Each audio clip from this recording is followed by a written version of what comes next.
Hey guys, it's Kim here with Fairily Fiber Fun. Thanks so much for joining me on today's spinning adventure. Today we are spinning up some Tunis roving from a farm just 10 minutes down the road from me in East Denali, Georgia. It is called the Sullivan Family Farm, and they have about 10 Tunis sheep right now. And last year's fleeces from 2021 were very generously given to me in exchange for a service that I performed for them. And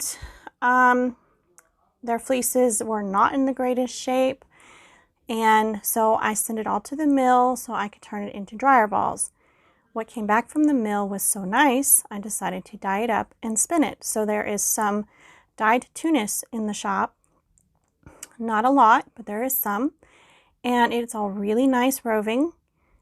And it is from local Georgia sheep, which is one of my passions.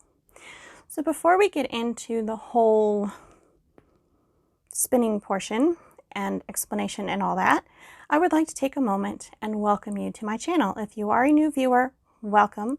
And if you are a returning viewer, welcome back. I appreciate you very much for watching my videos, for taking some time with me, all of that. If you haven't already, please hit that subscribe button and don't forget to hit the notification bell so you don't miss any new videos. And if you enjoyed today's video, give it a thumbs up and tell me in the comments what you think about this spin or what you think about the Tunis fiber. Have you ever spun it before? What do you like about it? What do you not like about it? And if you've never worked with Tunis, tell me something about a fiber you have worked with. Or, ask a random question. It's all good. I love the comments and I love hearing from you. You are my people, and I appreciate you, and I love you very, very much. Okay, on to the video. This particular roving was kettle dyed in the Be Mine Valentine colorway. I have this in the shop as a gradient and as a striping. The reason I decided to spin this particular kettle dyed version, it's very similar to the self-striping version, but the kettle dyed ended up in its striping coloration, went from really dark at one end to extremely pale at the other end. So kind of a natural fade happened in the dye pot. I did not want that. To me, that was a fail, and I didn't want to sell that in the shop. So I thought, perfect opportunity to sample some of my own fiber, right? And boy, am I glad I got to spin it, because this was a delightful spin. These are 2021 fleeces, and it's like the first year of the farm, and the land was not yet fully developed. There wasn't a whole lot of grass, and so the sheep didn't get as much nutrition as 2022 fleeces. Showed a huge difference in the quality of the fleece. They're much softer, they're much stronger, they're longer, they're more crimpy. So the difference from year to year with the same flock is pretty darn amazing. But they had a lot more grass this past year than they did the year before, and that makes a big difference. So diet makes a difference in the fleece quality. So the 2021 fleeces I sent to the mill and got turned into roving to make dryer balls. That was the idea. It was low quality wool. I was just going to turn it all into dryer balls. Well, when it came back from the mill, it was really, really nice roving. And so I decided to dye some up, practice dyeing roving to see if it'll work, if it works well, how it spins up. So I needed to spin something. Perfect opportunity here. And I'm impressed with this fiber. I've worked with Tunis before, but not a whole lot. I think I've done 2 projects with Tunis. I need to make a sweater and I need to make socks.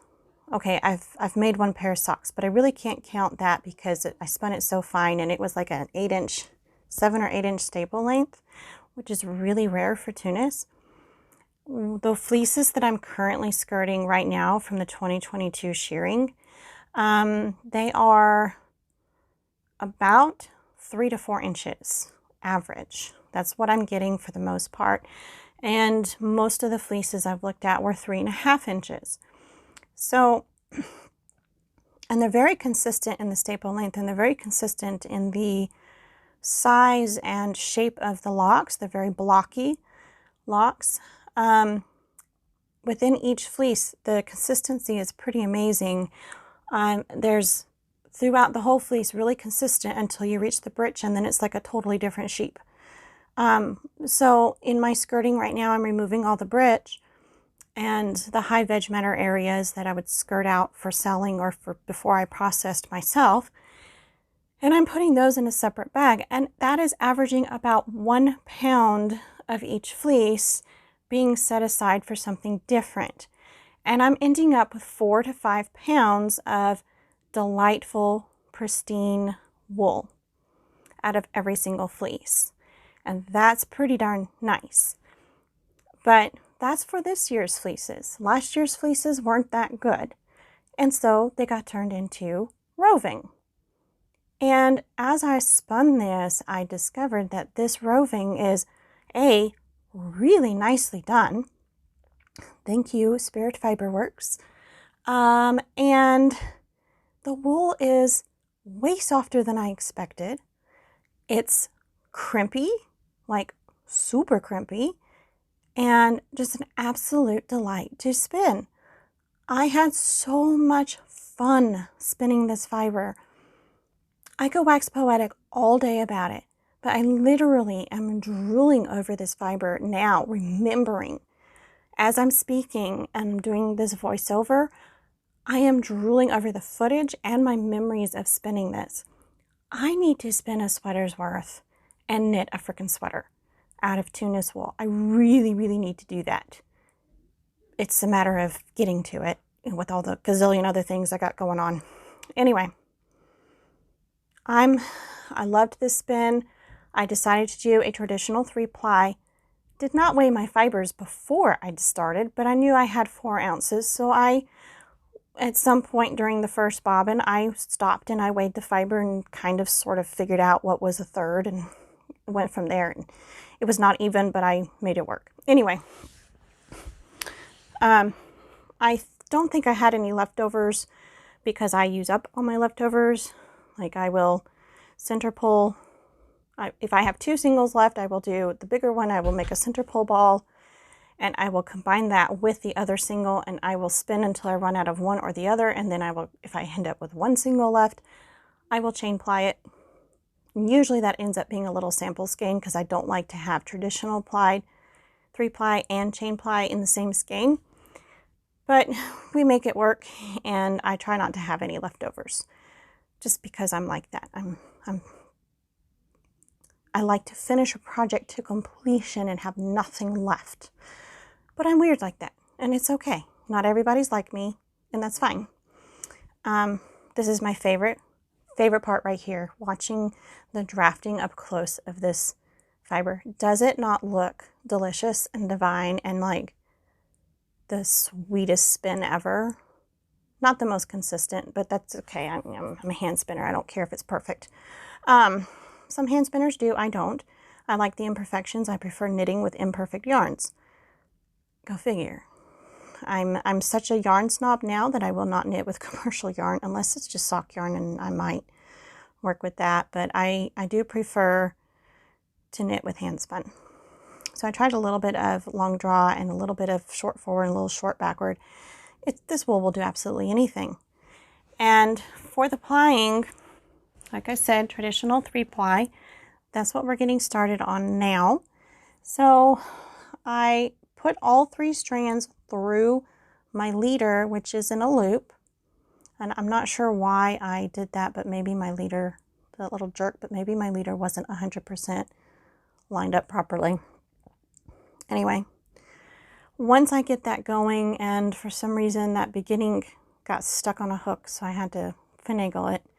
But once the spinning gets going, then I like to separate all 3 strands with my fingers and keep them from tangling up in between the bobbin and my hand. I have my Lazy Kate on the floor near me, but it is on the floor, and that's how I prefer to ply. I don't like to have my Lazy Kate on the couch next to me or on a table next to me. I like to have it on the floor. Not sure why. I've seen other people put their Lazy Kate on a table behind them, and I have to be able to physically see the Lazy Kate and see the bobbins. That's just a quirk of mine. So here you can see that I've got a strand, a finger in between each strand, and I'm tensioning with my pinky and my first finger to keep the outer strands, all the strands need to be on equal tension, essentially. So it's how hard my fingers are pressed against each other determines the amount of tension on those singles. I do not tension my Lazy Kate. I've never tensioned my Lazy Kate, and I don't see the reason for it. I know a lot of people swear by it, and I get why, because there's less back spinning, but I've never done it. I've always dealt with the back spinning, which can be super annoying. Anyways, you'll see as we progress several different angles of how I'm sitting, of where my hand is in relation to the Lazy Kate, how I'm holding the yarns, a couple of different ways to hold it. Just like with every other fiber prep process, practice and experiment until you find what works for you. Now, some people use a plying diz, and I only recently learned what that's called. Essentially, it's a flat surface with a few holes in it, and you thread your singles through the holes, and that keeps them separate like my hand is doing. So you can manage your singles with ease. This is really helpful when you have more than 3 strands. I mean, you only have so many fingers, you only have so many spaces between fingers to tension yarn. And so I can see how a plying diz would come in handy for something like 4 or 5 or 6 plies. But I've never actually used one, and I don't normally do that many plies. So maybe eventually I have the top of a spice rack that's got several holes in it, and I actually use it as a fiber diz because I love the size of the holes and the size of the plastic piece. It's perfectly round, and it's really neat. It's perfect for dizzing fibers, so I may try that one day with a short spin in case I don't like it. The problem with using it for a large project is once your yarns are through the diz, you can't take the diz off until you're done plying unless you want to break your singles. So you're kind of committed. Maybe one day I will use one. I don't know. We shall see. Anyways, I have rambled on quite long enough. I hope you're not tired of hearing me talk. And I may just turn on a little bit of music and let you enjoy the end of this spin and the pictures of the incredibly squishy, amazing yarn. I hope you guys enjoyed today's video, and I will see you in the next one. Bye, guys.